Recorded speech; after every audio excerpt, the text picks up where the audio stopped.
Welcome into another playoff edition of Daily Faceoff Live. The show is a presentation of Bet365. Hockey fans, check out Bet365's 3-goal early payout. When your team goes up 3, you get paid. It's that simple. Download the app today. Must be 19 plus. Please play responsibly. The show is live on the Daily Faceoff YouTube, where you can throw us an inbox question if you want. And the show, as always, features me, Tyler Yaremchuk, and former NHLer Carter Hutton, who didn't watch any hockey last night. He was glued to the Met Gala. Huh? What are you talking about, buddy? I am a hockey maniac. Though I will say at times the late games get to me, buddy. I'm Eastern time, so I know you guys got it made out there and wherever Mountain time. Because you always catch me off guard when you're like, Pat, it's 10 o'clock. We got to roll. I'm like, boys, it's noon. I feel like I'm from the future, so I should have some good knowledge here. So no Met Gala. Hey, you were never a big fashion guy when you were cashing those big NHL paychecks? Actually, I used to get made fun of a lot in Buffalo. I would show up. Do you guys know what Blundstone boots are? They're like really popular here. They're like this kind of boot. They're all weather. I don't know. They're actually expensive as heck. And I would wear those to the rink, and guys would be like, Huts, what the hell are you wearing? I'm like, boys, I was at the dog park before I came here, okay? Like, I'm not wearing $1,000 sneakers, okay? I'm going to stay in my lane. Carter Hutton, famously not a Gucci guy. Anyways, we'll move on from that. We got some hockey to talk about. We have some off-ice stuff to talk about. It's draft lottery today in the NHL, so plenty to get to. Steve Peters is going to join us for his weekly hit a little bit later on. We're going to talk some Stanley Cup playoffs with him, and that's actually where we're going to start. Last night, the Anaheim Ducks, Huts, were they robbed? That is what everyone was talking about today. An icing call a non-icing call, I guess you could say, as Vegas wins Game 1 on a controversial late game winner. Jack Eichel and Jackson Lacombe are skating, chasing down a puck. Arms up for icing. Lacombe kind of stops skating because he does the reach. Jack Eichel stops skating as well. Icing waved off, and about 6 seconds later, the puck is in the back of the net. This is a great freeze frame here by Pat. Huts, I don't understand how this is not icing. Yeah, it should have been icing. And the whole reason why the rule is in place is to protect guys, because Jack Eichel could have finished Lacombe here he could have nailed him, right? Like, this is why we have it in place. And the line is the hash mark. So who is going to get to the puck first? It's not who gets to the puck, but who do you think is going to get to the puck from the hash mark? And that's a read by the linesman. And I think Jack Eichel lets up for a second, which kind of hurts his chances. And I think maybe what the linesman sees, but Jackson Lacombe clearly has position, clearly stretches to make sure that he is the offensive guy.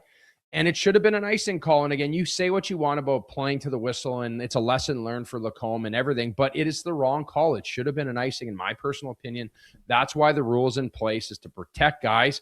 And the dump in is clearly way behind the red line too. So that's not even in question. The fact that he beats him to this puck, it's just a bad situation. And I think there should have been an icing call. They need to play it out. But that being said, it's a tough loss for the Anaheim Ducks, who I thought were the better team last night. Yeah, I agree with you. It's brutal. And I know we got a comment here, play to the whistle. Saliani says it wasn't icing. It was. The puck was shot from center. Lacombe has positioning. He is at the hash marks in a position to touch the puck first. And if you want to say play to the whistle, Jack Eichel doesn't play to the whistle. He stops skating because he also thinks it's going to be icing. He just gets lucky because the puck spits out the other side when Lacombe also stops playing. So I don't know, man. I'm not going to buy that, the whole play to the whistle thing. That 100 times out of 100 needs to be called an icing. And people in the chat probably aren't going to like this. Why is this not reviewable? Why can a coach not challenge this? And I understand that on a missed icing, maybe there's a little bit more that could complicate it because the play could go on for another 30, 40 seconds. But I just think, and this happened earlier in the year when I was talking about an Oilers game back in January, where there was a puck that was dumped in and the player was 3 feet, we'll call it, behind the red line, bounced off the end boards. The linesman waved it off because they kind of did and you obviously know from playing the sport as long as you did, Huts, they kind of give players like a weird grace period around the red line where they won't always call icing. Sometimes they do, sometimes they don't. I think that's so stupid because we're at a point in the sport where offsides are being reviewed down to like an eighth of an inch. And if it is this much offside, whoop, we're reviewing it and the goal's coming back. But for icings, we just kind of, as a sport, shrug and go, make the judgment call. If it's close, it's close. Whatever. If a guy's 3 feet away from the red line, no icing. We don't want to stop the play. Like, Why is this not reviewable? We are reviewing double minors for high sticks. We are reviewing hits from behind, hits to the head, major penalties, knees, all this stuff. Everything's being reviewed except icings. Like, why? If we're trying to get the calls right, if this game takes 2.5 minutes longer because they want to review the icing, then at least we're not sitting here talking about controversy this morning. Yeah, it's better sitting here today with this play being null and void and getting the call right than it being a storyline in that sense, right? And I feel like the fact of the matter is this happens so quick. It's different, and I understand what you're saying, getting it right. What happens a lot is when guys release the puck on a dump in. Like, this is a high chip, so it's very cut and dry that you can see that Barbashev dumps it in and it's way before the line. What happens lots is the follow through of the stick and the play. They kind of let those ones go when it's close and the guy's taking a wrist shot and dumping it down. But in this play, the fact is that, like, from the back angle, you can kind of see Jack Eichel has a decent position. But at the end of the day, the rule is put in place to protect players, right? And if Jack Eichel is, say this isn't Jack Eichel and it's someone like Marcus Foligno wearing down on Cale Makar, this is where guys take advantage of that and they end their careers. Like, these are big chances. He has him beat. He has a stride. And what Jackson Lacombe does is he stretches out to make sure Jack Eichel is boxed out. And that's the important factor here. And yes, you can go from the more like the lesson learned about playing till the whistle is done, but the call is wrong. And even Jack Eichel lets up on the play, which really shows you that he thought it was icing as well. And I think this is a tough one to take for the Anaheim Ducks. There's no moral victories at this point in the season. It's about winning hockey games, and this is one that's going to sting for them when they were the better team in that game. Yeah, and like Mechanicsville drops in a couple of chats, and in one of them he says, we don't want to be reviewing every single little play. My counter to that is we already are. Like, again, we review everything. Why are icings the one thing that don't get reviewed? And is it subjective? Well, no, it's subjective because that's what we're used to, because that's just the way the game's been called now for the last number of years. And I don't want to keep like hammering on this point, and I get anything to harp on Vegas. Hey boys, I'm not a Golden Knights hater. Like, it's whatever to me. That just wasn't a goal. And if we want to sit here and maybe point things back in the Anaheim Ducks direction, you know what? Maybe this isn't a conversation if Jackson Lacombe fires the puck into the open net instead of trying to pass it back against the grain, right? Like, and again, it sucks that Jackson Lacombe, who's been their best player in these playoffs, is the center of both of these clips. But like, we'll roll the highlight here. If Jackson Lacombe just shoots this puck into the back of the net, we're probably talking about an Anaheim win. Yeah, it's really hard to criticize Jackson Lacombe, how good he's been. I think in the last series, he was their best player in 28 minutes played. But the fact that he doesn't just shoot that in the net is a tough one. There's another play when they have the goalie pulled and he bobbles the puck at the blue line, it leaves. And those are the three things that you have to move on from as an Anaheim Ducks team, as a Jackson Lacombe, because you played very well. And Carter Hart was very good in this game, and Vegas found a way to win. And at the end of the day, we've seen so many games go different ways, right? We look back to that Game 7 of Montreal and Buffalo where they couldn't generate a shot, and they find a way to win. And another one where maybe the better team didn't win in the case, but at the end of the day, you played to see who can find ways to win. And there's so many different ways to skin a cat in the NHL playoffs. But for the Anaheim Ducks, I think this is a vote of confidence for them going into this series, knowing they can be there. And I thought Mitch Marner, again, was really, really good last night. I know the drama we're going to get to in Toronto, but the backdoor pass to Howden was unbelievable. And that's a big, big play in this hockey game. Yeah, and I saw some Leafs fans on Twitter or X complaining like, oh, the national media loved to jump down Mitch's throat when he was a Leaf. Now that he's a Golden Knight, everyone wants to sing his praises. And yeah, the difference is he has 9 points in 7 playoff games with the Vegas Golden Knights. Like, it feels like whatever pressure Mitch was facing in Toronto has been totally lifted off his shoulders. He has been close to Vegas's best player so far in these playoffs, and he was excellent in their Game 1 victory. Saliani Marner for Conn Smythe. I mean, God damn it. We might be having that conversation. Get back to us in 3 weeks, and like I would not be surprised if that's the talk we're having. We'll talk more about the on-ice stuff with Steve Peters in a little bit, but obviously we spent a lot of time doing the review thing, and there's a lot we want to get to. There is nothing that pisses me off more than when something cool or funny happens like 90 minutes after our show, because the rest of the hockey world gets the rest of the day to talk about it, and you and I got to wait till the next morning. But I don't want to not address the spicy press conference with Steve Simmons, Keith Pelly, and John Chayka. So, Pat, roll the clip. In the past, say, 3 to 4 days, I have been in contact with about 20 people who work in the National Hockey League, many of whom are prominent names that we would all know. And of the 20 people I spoke to, one was supportive of John's hiring and the other 19 thought it was a sham, to be perfectly honest. Words were used like con artist, liar, salesman. How did you come to a different conclusion than I was able to come to in a very short time? I must have talked to different people. That's it? Because I'm telling you, the hockey world today is astounded by this announcement. Okay. And your response to that?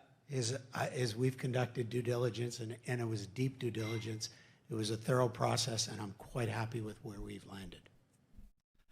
Calling a guy a fraud and a con artist while his family is in the room for his introductory press conference is certainly a decision on behalf of Steve Simmons. And listen, I'm not going to sing Steve Simmons' praises for this. I think it's hilarious as a neutral observer that he was willing to do this. I don't love when reporters make it about themselves, and I feel like there was a better way for Steve Simmons to ask this. But what this does illustrate is that even though he's only been on the job for 36 hours or whatever it is, the temperature is cranked all the way up on Chayka already. Yes, 100%. And you think about the fishbowl that Toronto is and the pressure that comes with it. I think the question could have been worded differently, right? It could have been less, while Chayka is sitting there and you're saying it about him, and it's very awkward. It's a tough situation, but Simmons is there for that reason, to stir the pot and create something.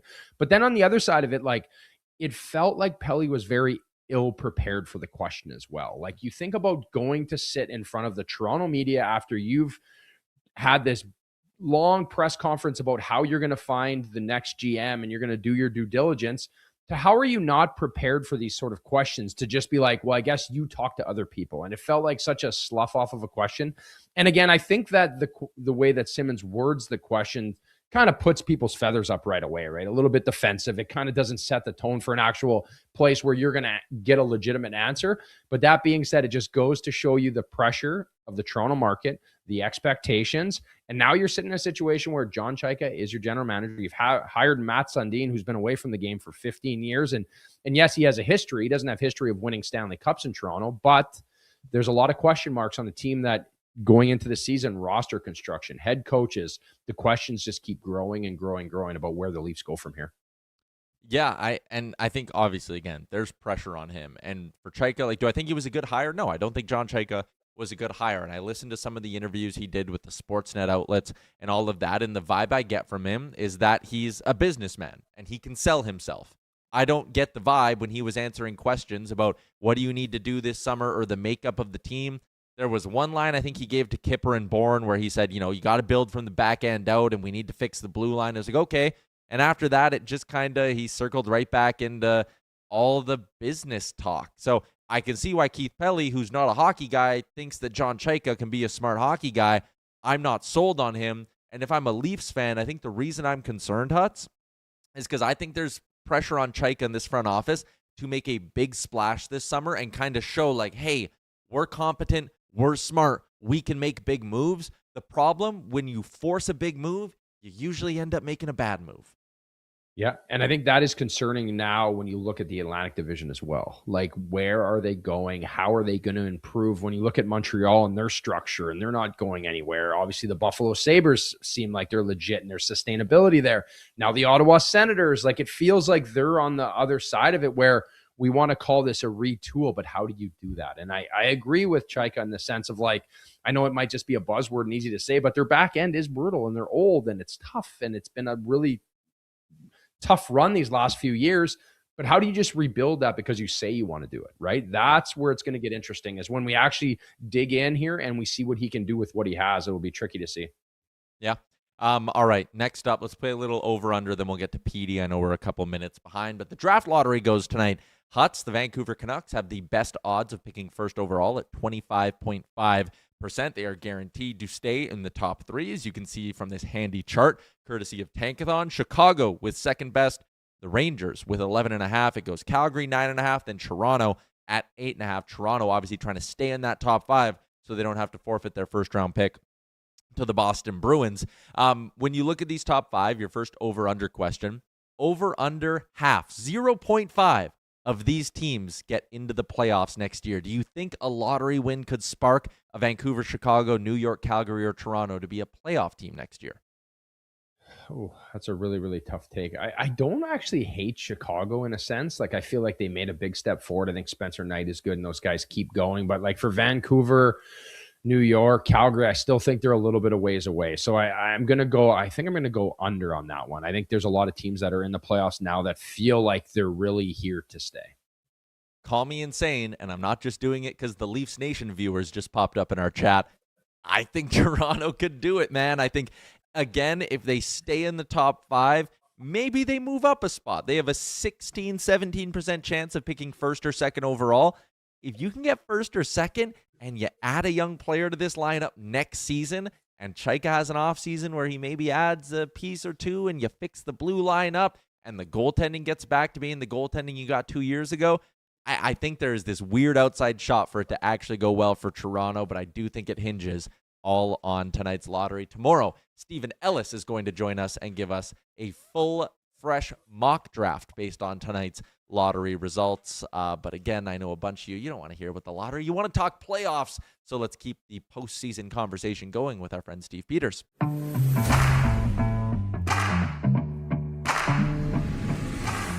Pat, let's get PD to maybe reset here and see if the connection fixes itself. But Huts, while PD resets and rejoins us in a few minutes, again, give me your take on that game last night. Again, goes to overtime. Taylor Hall with the eventual winner in the dying minutes of the first OT period. But did Philly prove anything to you there?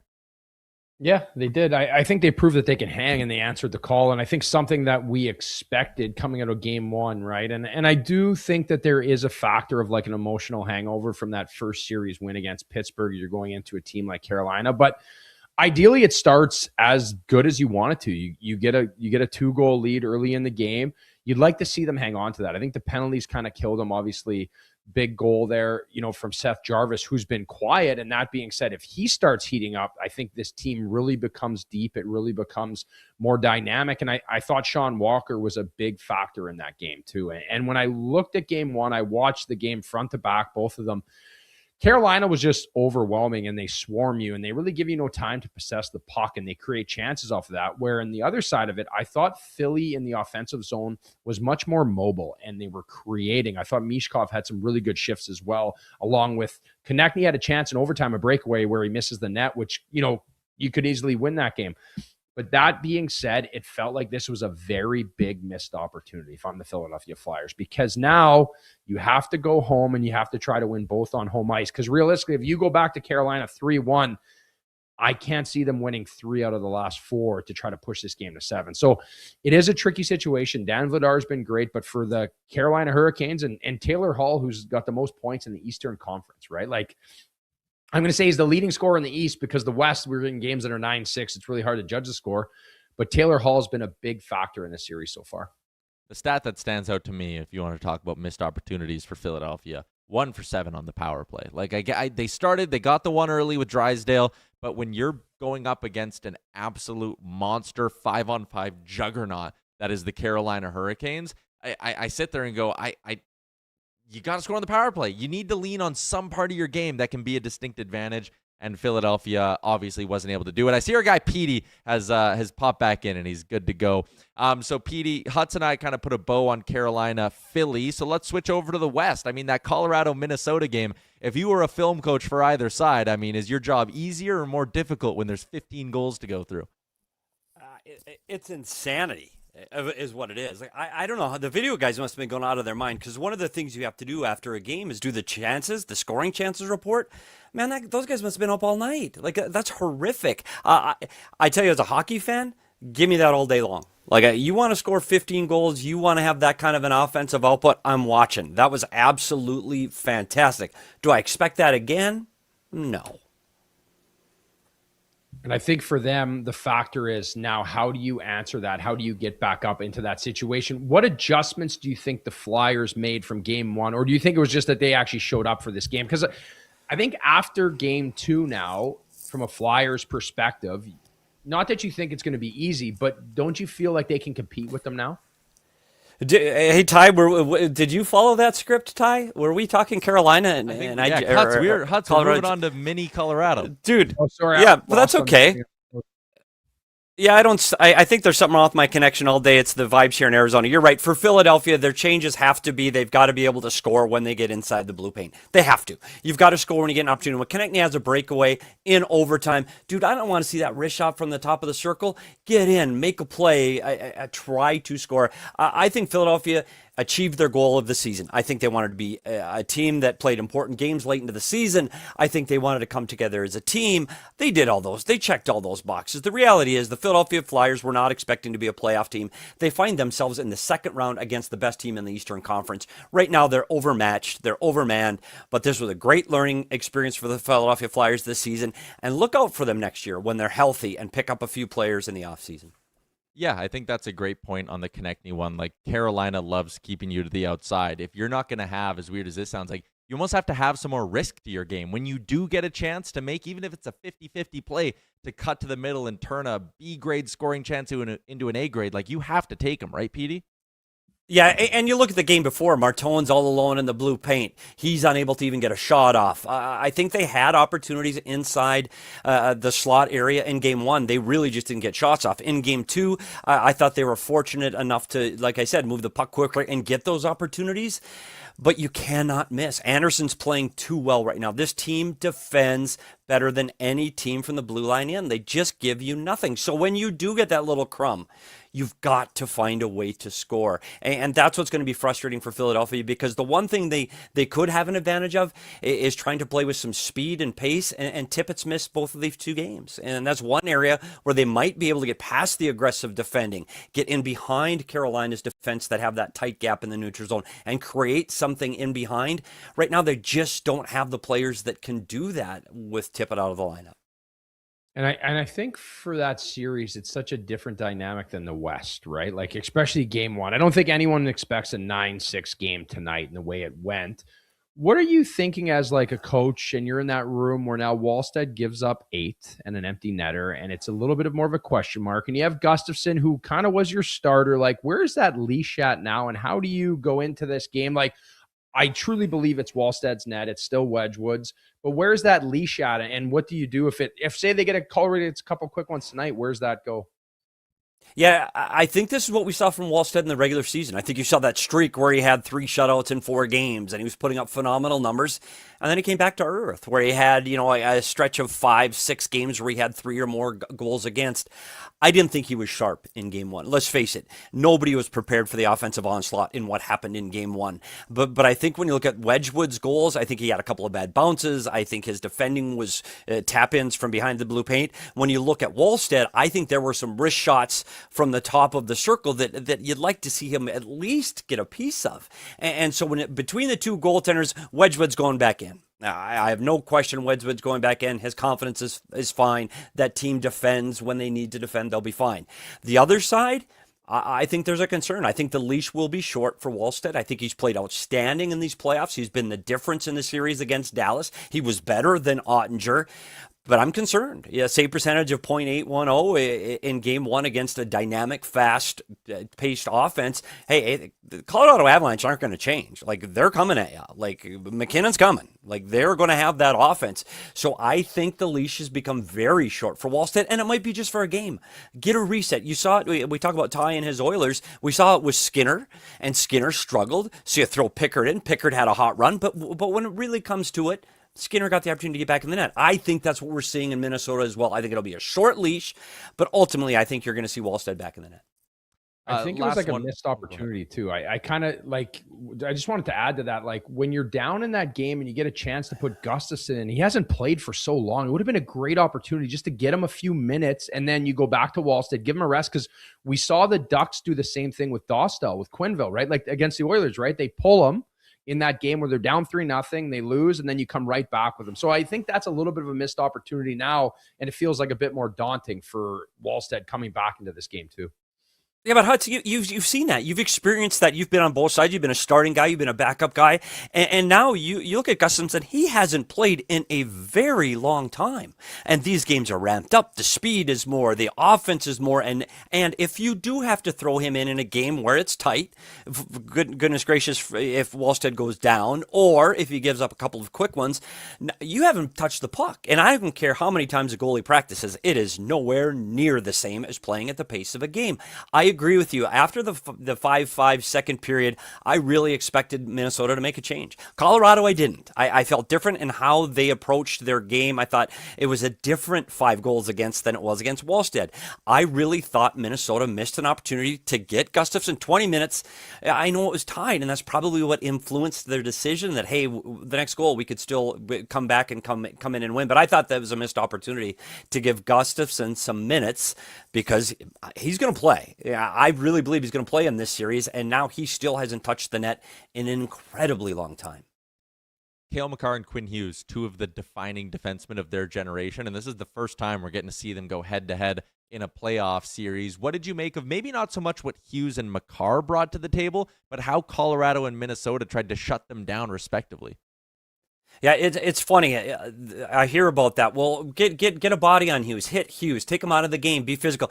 Dude, you don't think he's been playing like this since he was 8 years old? People trying to hit him. Like, come on. Every level of hockey, it's try to hit him. The key is try to hit him. Like, there might not be a better player in this league, and I know the debate Makar and Hughes will continue to rage, but the ability to change directions as quickly as he can on his edges, if he's not the best player in the league at it, I don't know who is. So that's how he avoids those dangerous hits. He doesn't put himself in those situations. Makar does, because Makar's bigger, Makar's stronger. He's expected to hang in there on hits. He's expected to be a guy that can play below the goal line. So I think you're going to see Makar being involved more physically than you're ever going to see Quinn Hughes because of the different way they play. You have to, you cannot put a stick on Hughes because he's going to beat you. You just need to continue to keep your body between Quinn Hughes and the net. Do not try to go at him with your stick because he'll make you look silly. The same thing with Makar. I think you just need to keep those two players in front of you and try to limit their space and their input on the game as much as you possibly can.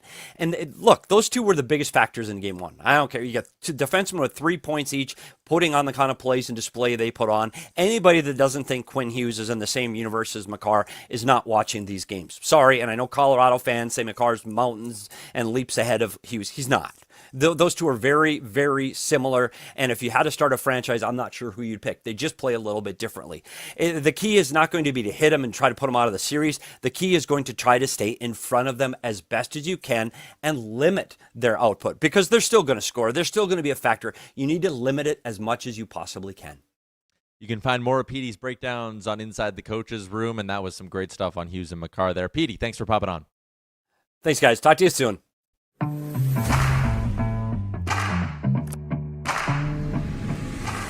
Daily Faceoff inbox question, hashtag AskDFO. You have a funny story about Hudson? So I just wanted to add on to Pete's point. I know we had to get him moving, but talking about like just trying to hit these guys have been hit forever. So I had a conversation the other day with Ryan Brinley, who's Gavin Brinley's dad, and he runs a spring program. He's really from Thunder Bay. And he talked about Gavin playing against Hudson as a kid, Lane Hudson. And they're like, they would play in these tournaments and they'd be like, well, he's not going to be able to do that when body contact starts. We're going to get him. And then body contact started and they couldn't hit him. And now he's in the NHL doing the same thing. So like, I always find it funny when we get into these series, we're like, well, we got to be hard on these guys. Well, you think that's the first time someone's ever tried to be hard? These guys have been doing this their whole life, avoiding plays and being smart and being strategic. So I think it's just a factor of just because it's a playoff, it doesn't mean these guys don't know how to handle themselves. Two more Ask DFOs really quick. One for you, one for me. Where does this leave Gustafson? If this season ends in Minnesota and Wallstedt's the starter the whole way, I mean, Gustafson's extension hasn't even kicked in yet. Could you see him wanting out? I don't know about wanting out. Like, it leaves him rich, that's for sure. Like, he's going to be okay. And I'm probably very happy that he signed and got that deal done because we questioned that earlier in the year. It's like, when he's been very Jekyll and Hyde in different seasons, I think he becomes more expendable. And I don't know if that's really his control. I know he has protection, but that being said, maybe this is a deal where you work in if you truly feel that Wallstedt is your guy. But having both goalies at $9 million combined for the next year isn't that bad either. Yeah, that's fair. And then Wallstedt gets expensive, and then you maybe lose a bit of your bargaining power if you wait that long to trade Gustafsson. But there's 4 words that are important with Philip Gustafsson. No movement clause. Damn it, that's 3. 3 words that are important with Philip Gustafsson. Also, one more quick, the thoughts on Pierre Dorian potentially being the next GM in Vancouver, another recycled GM. I'll be honest, I don't get it. He didn't do that good of a job in Ottawa. He didn't get them back to the playoffs all that quickly. Like, I think Vancouver needs to aim and can aim way, way higher here. But I also wonder if there's not something to the idea that some qualified candidates are looking at it and looking at that ownership and looking at the mess and going, I'm okay. Yeah, I think that's like the biggest question mark too. And you know what one sits with me too is like we just always use the same guys. It's such a recycle factor. I always think of Washington like Spencer Carberry coming in and like being so fresh. And now he's a staple. Like, when are we going to go outside the box and get a guy maybe out of major junior or someone who is like an assistant or someone that isn't been there before? And I think teams worry about taking that risk at times. I know the Leafs obviously went off the grid a little bit, but that being said, sometimes it's like the devil you know, and people want to trust that much more than somebody different. Yeah, to throw a GM example, look at how good Florida ended up going with Bill Zito, a guy who I know he was, an AGM and an agent and all that stuff, but like wasn't a cookie cutter recycle hire, and he leads them to a couple of Stanley Cups. So let's get to our betting segment for our friends at Bet365. Tired of waiting for the end of the game to get paid? Ready to move on to the next puck drop? That's why Bet365 has the 3-goal early payout. If the team you're riding with goes up 3 goals at any point in the game, they'll pay your bet out early. Hockey moves fast, and now with the 3-goal early payout, there's one less thing you have to wait around for. Bet365. Download the app. See what early payouts are all about. Must be 19 or older. Please play responsibly. Just one on tap. Avs minus 200 favorites against the Wild with an over-under of 6.5. Huts, let me throw this your way. Sneaky under tonight? Yeah, maybe it might be a big bounce back, right? Whenever you think it's going to be high scoring, or maybe this is like a Minnesota Wild puck line game, like just to go crazy off the grid to try to go the other way to grab some odds. Cause like minus 200 is a big, like Minnesota is a really good hockey team. To say they're minus 200 tonight in a bounce back, I wouldn't mind sliding in there that puck line, and we'll probably maybe should I bring Pat on the show so we win a bet?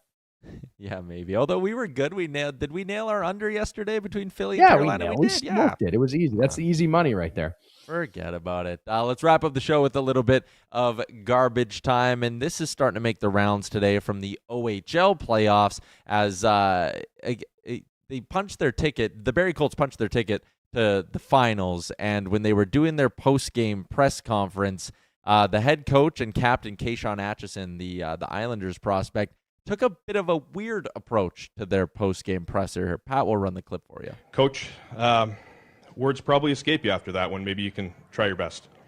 No one cares. Work harder. Okay, Sean, big moment for you, a goal tonight. Hostile environment. What can you say about the way your goaltender played in that one? No one cares. Work harder.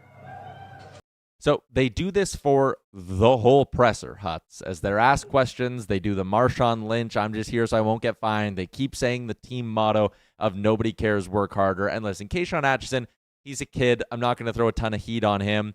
I know there might have been some other circumstances here that frustrated the Barrie Colts heading into the press conference, but for the head coach, Dylan Smoskovich, I was stumbling on that name, that you got to be better. I think when you're a head coach at a junior level, you're doing more than coach. You're leading by example. You're shaping young men, all of that stuff. You got to be better than this. This is just kind of loser-ish behavior. Yeah, I agree. It obviously is like a team motto or something that they do behind closed doors where that's their thing. Like, no one cares, work harder. And that's great. You can write it on the walls and you can put it on a t-shirt. But I also think that, like, for the player, he's learning how to deal with media. Yeah. And for the media, they're learning how to be media members for a lot of them, right? That's where a lot of people get their start. And I think that is probably the bad part of this, where obviously he goes in there with his head coach, who is his mentor, and these kids are very impressionable. So I think it's just a poor way to approach this, right? You have to learn. And I also believe the coach is Roy Kent, Ted Lasso's doppelganger. Looks just like him from the show. So that was something that stuck out to me immediately when that clip came up.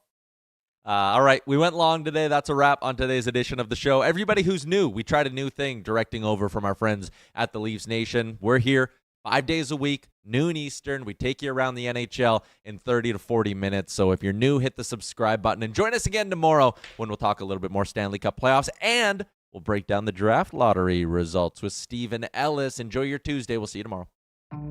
Hey, hockey fans, if you enjoyed that video, then make sure you hit the subscribe button right here on the Daily Faceoff YouTube. We have you covered for everything you need. Exclusive interviews on The Sheet with Jeff Merrick, all the latest hockey news on Daily Faceoff Live, and you can always get your morning started with Johnny Lazarus and Colby Cohn on Morning Cup of Hockey. Don't miss a minute. Hit that subscribe button.